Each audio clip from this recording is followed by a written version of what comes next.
Welcome to the Cavalier Corner, a show in which we'll be discussing all kinds of fun topics related to student life. My name is Giuliana. And I'm Camille. And today we have a special guest. Yes. So we have Rebekah, one of our success advocate. I'm so excited to have you on board. Welcome, Rebekah. Thank you for having me. This is so much fun. Fun fact, I met Rebekah one time. We were doing a photo shoot, and it was just an amazing, because both of us, they needed two representatives, and both of us were chosen.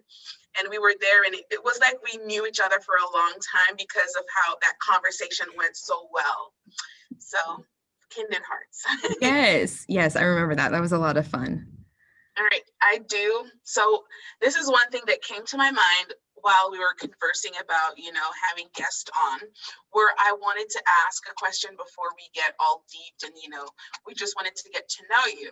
So my question is, if you could describe yourself using 3 fruits, what would that be and why? You have to tell me the representation of that. Put you on the... Oh my goodness, 3 fruits? Yes. Well, for some reason, blueberry is coming to mind immediately. I think mainly because it has like a childhood connection for me, because my family's originally from Michigan, and we would go up for the summer and go pick blueberries. And I don't know, I'm short. I'm only like 5'2", so like blueberries are small, so and they're kind of sweet and tart, and so it's like, both sides of that. And then I would say apples, because apples, you can do a lot with them. And so like I feel like I get along with everybody. So like, apples, you can eat them with peanut butter, you eat them on their own, cinnamon, whatever, Apple so like pie? Yes, exactly. You can do a lot with it. So I would say apples. And the third fruit, oh my gosh.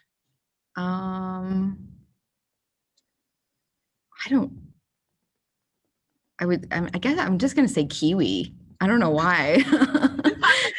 Those are the ones that come at you. Yeah, I don't know why. It just makes me think they're just kind of, again, they're sweet and sour. I don't know. I'm like, you can be a little bit of both. And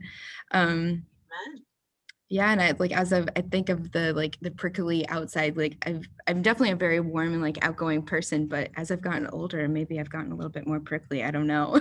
Yeah, I know, because with a kiwi too, on the outside, it doesn't look like much is going on the inside, but when you cut it open, you see the beauty that, oh yes. So yeah, it's a beautiful color on the inside, and I just turned 30, and so maybe my exterior is becoming a little bit more rough. How about that? Yes. All right. So that was very good. If you asked me the same question, I couldn't answer because I don't know where that question came from and why it came into my head. I have not thought of the answer yet, so I won't even attempt to. However, so I'm gonna have to challenge you to think on it, though. I will. I'll think of it. All right. So my question for you is, who is Rebekah? What does Rebekah do at Johnson County Community College? Just envision that nobody know who you are. They walk on campus, they see you standing. How do you introduce yourself to someone? Yeah, absolutely. So I'm Rebekah Reed. I'm a success advocate. I've worked for the college now for a little over 10 years. Yeah, so I actually just celebrated that this past December, so it's really exciting. I did start working at the college as a student ambassador. I worked in the student lounge. I did that for a little while, and I worked and then I was a secretary in the counseling office for a little while. And then I was a part-time success advocate, and I've been a full-time success advocate now for a little over 4 years. And I serve a cohort of students who are all first-time freshmen. Mm-hmm. And the success advocates, we also do all the new student orientations. So we do those pre-COVID, we did those 4 times a day. But it's just a great way for students to get to know a little bit more about the college, all the different resources, all the steps that they need to do prior to enrollment. And yeah, just being a success advocate, we kind of joke we're like the human GPS of the college for our students. So anytime they have a question or a concern, they can bug me, my students, because I have a cohort of, gosh, I think almost 800 students now. Yeah, from I do not want to be your cell phone or your email box. luckily I don't have my cell phone number. Well, or your office number. Sorry, your office number or your email box. That seems it's like a lot not that bad. It's not that bad. Yeah, but I love it. I absolutely love helping them. Because I really encourage my students. I said, let me know anytime you have a question or concern, because I hate it when students feel like they wasted their time on trying to figure out where to go for this or where to go for that. They just need to ask me and I will point them in the right direction. And I want them to feel comfortable to, I tell them, please bug me. I want you to, like, you're not a bother. I want you to ask these questions. Yeah. So I'm so happy because now I remember. So now I know when I'm on phones and I can't find someone, bug Rebekah. Well, Rebekah might know where this person is or who is in charge of this. Thank you. I'm going to save your extension and put it in bold. Oh no. Oh no. Oh no. Call Rebekah. I'm joking. All right. So how has COVID, like, what are the changes COVID has made to what you guys bring to the college? Because I know that you can't, well, post-COVID, persons would come on campus to do orientation where you guys would get into a cute little room and you just go through, you know, showing them the campus, giving them information about all the resources that are on campus. But now, how have you guys been able to adapt to the changes? And what is it like for a new student now walking in, or not walking in, but, you know, reaching out and say, hey, I am interested to go into Johnson County Community College. What are the steps? I asked you like 3 questions in one. I'm sorry. No, for sure. So every single student that applies for admission actually has to complete the new student orientation. So it is a requirement on their admissions checklist. And so then they would be directed to our website. And on our website, we actually now have a booking system where a student can schedule a Zoom orientation. And we do that 3 times a week. Or the student can complete the online orientation where they watch a series of videos and then they'll complete the mastery test, proving that they've watched the videos. And for the students that complete the Zoom orientation, then they're automatically assigned to the success advocate that presents that orientation. And then the online students, they will then shortly get assigned to an advocate as well. And then we reach out to them, encourage them to let us know, you know, to meet with us, to let us know what they need, if they have questions. Yeah, and so the Zoom orientations actually look a lot like our face-to-face orientations. We present the PowerPoint, talk about, you know, all their, you know, if they have any questions, they can bring it up. And I actually like doing a little activity halfway through my orientations with my students in the virtual one, where I give them 90 seconds to go find an item in their home or wherever they're at that represents something that occupied their time during 2020 and like during quarantine. Okay. And so, and then that's I have okay. That's another guest question. Yeah. And I love the different things that people have shared. A lot of people have learned a lot of new skills, new hobbies, or like went back to old hobbies that they maybe have forgotten about. You know, like video games, people bring their phone because maybe they're really into TikTok now or something. That's it. Like TikTok was just 2020. Yes, right. But a lot of people got into fitness, and a lot of people have shared their pets. A lot of cats and dogs have made appearances on the Zoom calls now. Yes, and so like, I was thinking that, like, I was like, how am I gonna hold my big German, like, when 2020 started, we had like a puppy German Shepherd, but now he's like so big, and I'm like, okay, watch me holding my German Shepherd. Oh my gosh, I love it. That's awesome. We're here to help, and I absolutely love getting to know my students on more of that, individual basis, because I don't want them to feel like they're just a student to me. They're, a whole well-rounded human being, and that includes interests outside of school.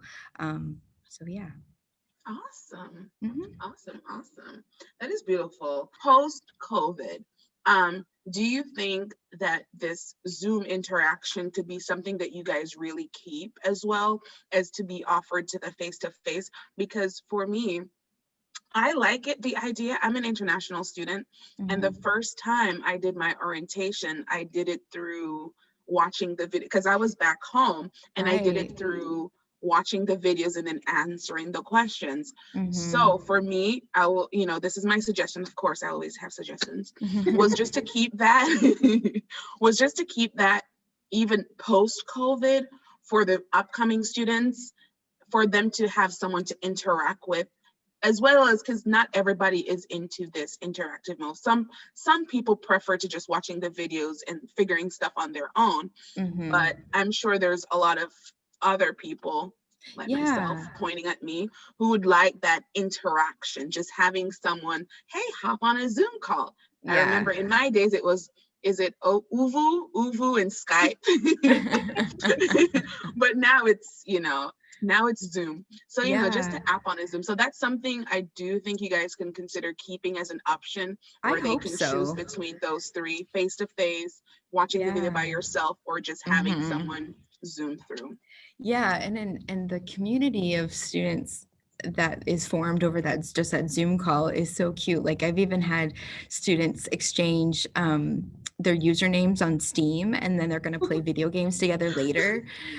So that's really fun. But no, I do hope that we'll maybe have some virtual form of um, of the The orientation orientation. and the follow-up meetings that we have with students. Because right now, we're also meeting with all of our students, not everyone, but everyone who wishes to meet with us over Zoom, and we can then talk about, specific resources that can help them be a successful student. So yeah, I really, really do hope that there's going to be some form of that. And we actually were just talking about in our team meeting this morning how students, it seemed like they're a lot more engaged over the virtual meetings, and they're more prepared, and they have a lot of really good questions and stuff and concerns to address. I know that I was talking to Sam, bless you, and we were having like this conversation where he was saying that, well, maybe it's not Sam, maybe it's Daniel. Okay, someone. They were saying that they felt, even though they preferred that face-to-face interaction, but they had more confidence when it comes on to that Zoom. Or maybe it was a, what's it name? Interesting. Okay, I'm mixing people up. It's However, okay. they were so they were saying that they kind of just enjoyed, like, in class, sometimes you get shy depending on your personality. Well, I'm a very vocal person, so I'm always going to speak out. But, if you're a shy person, then that face-to-face interaction sometimes can be a little bit more, intimidating. However, being considered doing this virtual world and, having your classes through Zoom, even though there are people on the screen, you don't feel as intimidating as when it's face to face. So they become more vocal into asking their questions. So, there's some benefits from this occurring. We kind of learn how it would work virtually. And I'm Yeah. sure there's a lot of things that we've learned that we For can, like, sure. oh, this can work in the future. Just like, see, my thing about the orientation being virtual as well, like having the option. Yeah.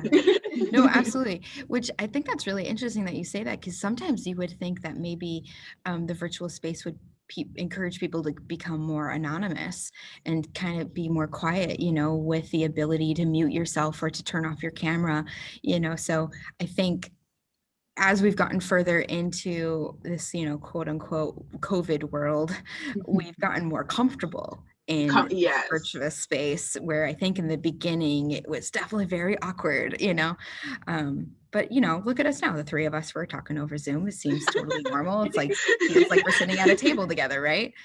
But also remember, you can always talk, but hide your camera, and you can minimize the screen so you don't see the reaction of people. So I'm thinking that people kind of adapt to the situation where they know how they feel, so they kind of work with it.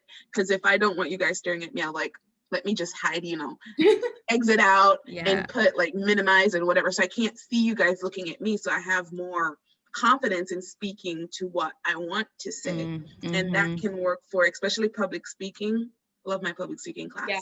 However, I'm always getting off topic. But yeah, so there's a lot of built up confidence. And I'm not sure, but I'm just assuming that, especially when you're doing your virtual orientation as well, they'll probably be a little bit more laid back than if they were in person, where they're intimidated by meeting you for the first time and you're going to be in a close proximity. But now that you're virtual, they're like, okay, I can ask my question and not feel too shy or. And I also encourage people to say, like, if you don't feel comfortable saying it over video, like, use the chat function, send in your questions in the chat, and then we'll address them when we can. And a lot of people use that function as well.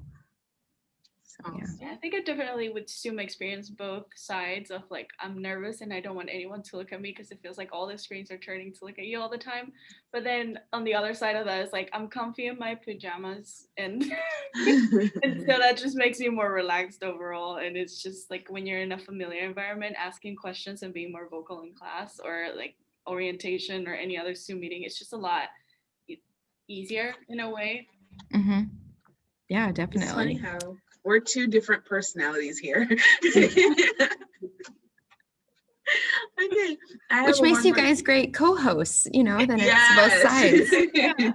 The yin and the yang, Yes. All right, I have one more question for you. Yeah. And my question is going to be, what are some important things that students need to know?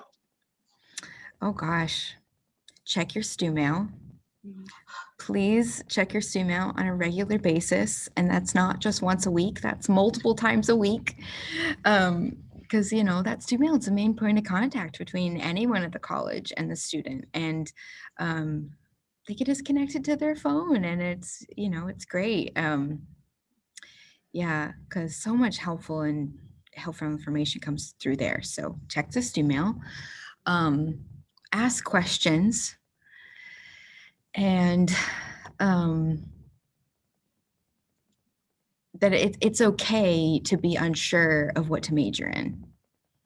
It's okay to not know, because I think a lot of students, they feel embarrassed sometimes that they don't know what they want to major in. And I think that they should feel the complete opposite. Like they should feel confidence in that and feel confidence to explore all the different options that are available for them, especially here at JCCC. There's so many different things to check out and learn about. And, even if it's just joining a club or meeting with a counselor or going to a strengths or choices workshop, like just learning more about yourself and exploring those different opportunities, feel confidence in that. See, I needed that motivation right there. Yes. And I'm always going to tell Student Senate, if you are doing students orientation, always remember at the end, we do have our Student Senate where it's, it's great to be a part of our Student Senate. I'll always say that to me is, some of the benefits that students don't realize that's available on campus. Like you have clubs and organizations that you can be a part of, even though it's virtually, we're still here. Yes. And Camille, I will tell you, I was on Student Senate as well, way back in the day. I did meet people here that I'm still friends with today. So I did meet some really amazing people during my time. Because even the admin for where I work, she was like, when I told her that I needed someone to interview, she was like, okay, Rebekah, she's my friend. Oh, Miss Victoria, yes. Yes. I love her. Okay, yes. Let me take you. And then, but I didn't know it was you until I went, and I was like, I already know her. If I knew her, then I would have already said, I got this covered. Yes. Well, I want to thank you guys. Thank you for coming on here and sharing all this great information with us. Anything you want to say, No. Giuliana? But yes, thank you so much, Rebekah, for being a guest on this podcast. We love having you. All the information you share is lovely. It's lovely to talk to you today, even if it was through Zoom. Yes. Well, thank you so much for having me. I really appreciate you guys including me on this. It's very exciting. Yes, it was very nice getting to reach out to you, and you were like, of course, yes. When do you need me? I love people like that. Like, I love people who are just enthusiasm about certain things. I was like, perfect. Yeah. Well, Well, and if it's more of an opportunity to brag on JCCC, I'm all for it, you know, so. that kind of energy. Yes. Well, as always, we're going to have all the links of everything that we talked about in the description, everything. Get involved at JCCC. You know, we're JCCC Student Life on Instagram and Facebook, and Cavalier Corner on all of our podcast platforms. Again, thank you so much for listening, tuning in. Thank you, Rebekah, so much. And yeah, thank you guys for listening. Bye. Bye.